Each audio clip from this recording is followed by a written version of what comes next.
Me chamo Saulo, estou no primeiro período de Direito da Unitins e hoje irei falar do capítulo 1, o Direito como Regra de Conduta, do texto Teoria da Norma Jurídica de Norberto Bobbio.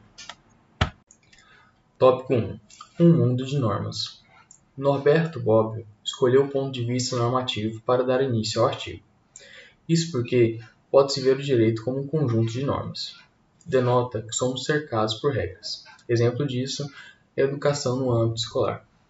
Segundo ele, a história tem papel fundamental diante dessa teoria. Aliás, é marcada por condutas, sejam elas religiosas, morais ou sociais.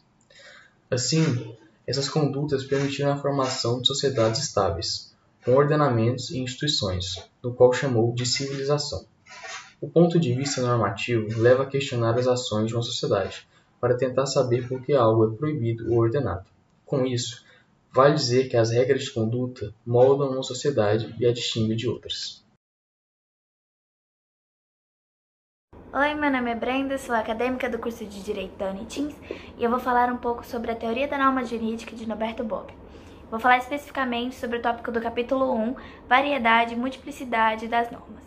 Nesse tópico, Bobbio busca refutar a ideia de que as normas só existem no âmbito jurídico, trazendo várias regras que influenciam nosso comportamento, ou já influenciaram, como os 10 mandamentos no cristianismo ou as regras do jogo de xadrez, as prescrições dos médicos.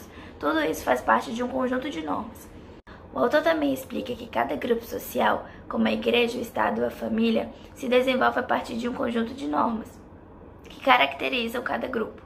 Além disso, o próprio indivíduo, separado da sociedade, também estabelece para si certas normas a serem seguidas. Por exemplo, como eu quero atingir o objetivo A, eu devo praticar a ação B. Para finalizar, o teórico diz que todas as normas têm um elemento em comum, que é influenciar o comportamento e dirigir ações para que os indivíduos ou os grupos sociais atinjam determinados objetivos. Com isso, o autor dá o exemplo de todas as normas jurídicas envolvidas no processo de um envio de uma carta. A começar pela compra do selo, que é um contrato de compra e venda. Também tem as tarifas existentes, o selo vai depender do tamanho da carta ou da carga que você quer enviar.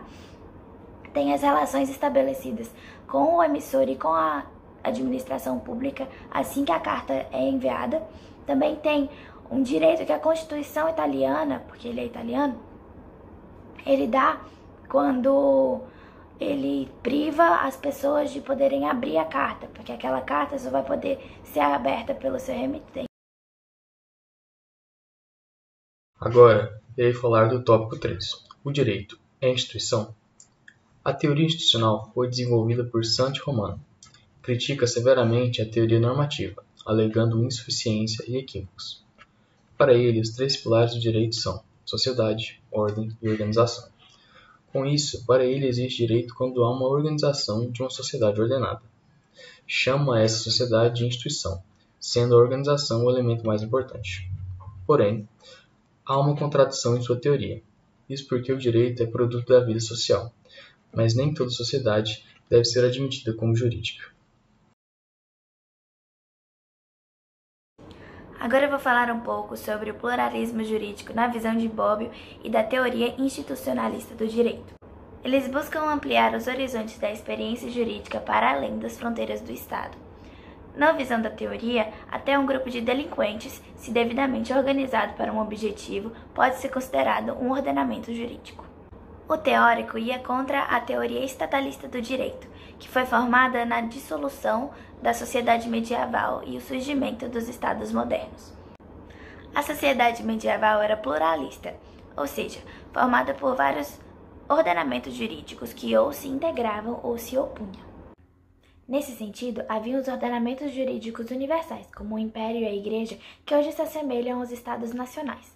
E também havia ordenamentos particulares, abaixo da sociedade nacional, como os feudos, as corporações e as comunas. Por fim, Norberto identifica a doutrina institucionalista como uma forma de reação ao estatalismo. A teoria da instituição é examinada como teoria científica, ou seja, se propõe a oferecer melhores meios para a compreensão do fenômeno jurídico. Para Bobbio, a discussão entre pluralistas e monistas é tudo uma questão de palavras.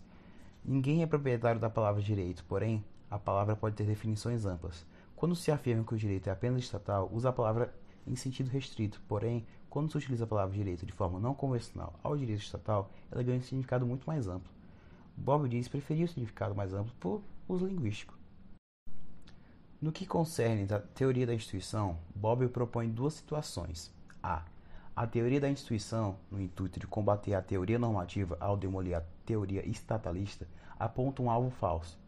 A teoria normativa se limita a afirmar que o fenômeno originário da experiência jurídica é a regra de conduta. Enquanto isso, a estatalista afirma que o direito é um conjunto de regras e também afirma que essas regras têm características particulares. Então, a teoria estatalista é uma teoria normativa restrita.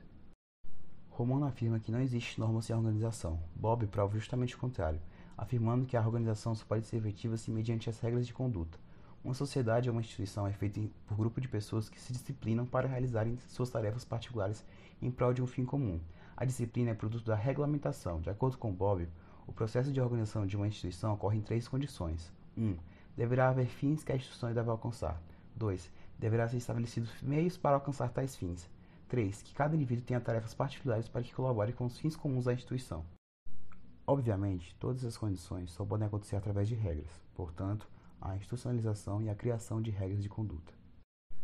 Porém, a teoria da instituição não exclui a teoria normativa do direito, o que é confirmado no ensaio de M.S. Giannini sobre pluralidade dos ordenamentos jurídicos, de 1950, que, reafirmando as expressões grupo organizado e ordenamento jurídico, tem um trabalho de distinguir o fenômeno da normalização do fenômeno de organização.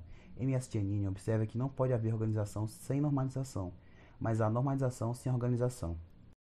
Para Bobbio, a teoria da instituição teve o grande mérito de pôr em relevo o fato de que somente pode falar em direito onde há normas formando ordenamento. Então, direito não é norma, mas o junto coordenado de normas. Nesse tópico, o Bobbio aborda a teoria das relações intersubjetivas, que é um termo criticado pelos institucionalistas, porque para eles uma simples relação entre 2 indivíduos não pode ser considerado direito, visto que essa relação, para ela existir, ela precisa estar inserida em uma série de mais vastas constitucionalidades, que é o que dá origem à institucionalidade.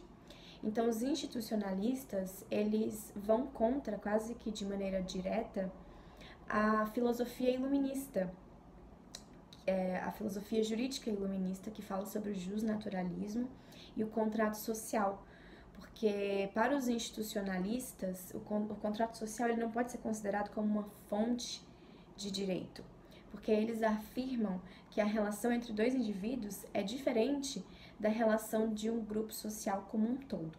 Quando se é falado do direito como sendo uma relação jurídica entre indivíduos, um dos principais nomes que deram base para essa premissa foi o Immanuel Kant, o filósofo iluminista.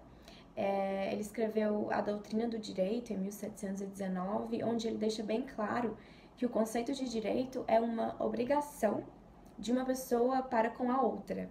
E ele até mesmo classifica essas obrigações em 4 tipos diferentes, que pode ser, por exemplo, uma obrigação de uma pessoa que tem deveres e direitos para com uma pessoa que também tem deveres e direitos, ou seja, uma relação entre 2 homens, entre 2 seres humanos. Pode ser uma relação entre uma pessoa que tem deveres e direitos com uma pessoa que tem direitos e, porém, não tem deveres. Ou seja, a relação do homem com Deus, por exemplo. É o exemplo que o Bobbio dá nessa obra. A teoria do direito como uma relação jurídica mais recente que nós temos é do Alessandro Levi, que está presente na obra Teoria do Direito. Para esse autor, a relação jurídica entre 2 indivíduos é a base do direito como um todo. Então, é o que dá a construção científica, sistemática e do ordenamento jurídico como um todo. Então, para ele, a relação jurídica é a parte da ciência jurídica que se concretiza, que passa apenas de uma mera filosofia, apenas de um mero conhecimento. E para ele, a relação jurídica é uma relação intersubjetiva, ou seja, uma relação entre 2 indivíduos. No entanto, o Bobbio, ele pontua que o Levi ele deixa a desejar a partir do momento que ele não se aprofunda no conceito da relação jurídica em si, porque ele dá a entender que só é possível existir uma relação jurídica onde existe uma norma jurídica. Nesse caso, quando se entra em análise, acaba que a teoria da relação jurídica se iguala à teoria da norma jurídica. Bob afirma que a razão pela qual acredita-se que conceber o direito como relação intersubjetiva não elimina a consideração normativa por se formular do seguinte modo: uma relação jurídica é uma relação entre dois indivíduos, sendo um sujeito ativo, titular do direito, e outro sujeito passivo, titular do dever, ou seja, a relação jurídica é uma relação direito-dever. Para Bobbio, ter direito é, em suma, ter o poder de realizar a certa ação, e esse poder deriva de uma regra, e no momento que essa regra atribui esse poder, atribui a outro indivíduo o dever, e ter o dever significa ser obrigado a comportar-se de certa maneira, e essa obrigação deriva de uma regra. A relação jurídica remete sempre duas regras de conduta, dentre as quais a primeira atribui poder e a outra atribui um dever. Portanto, o que separa a relação jurídica das demais relações é a norma jurídica. Não existe relação naturalmente jurídica, portanto, toda relação natural pode se tornar jurídica no momento em que uma norma jurídica a transforma em relação jurídica.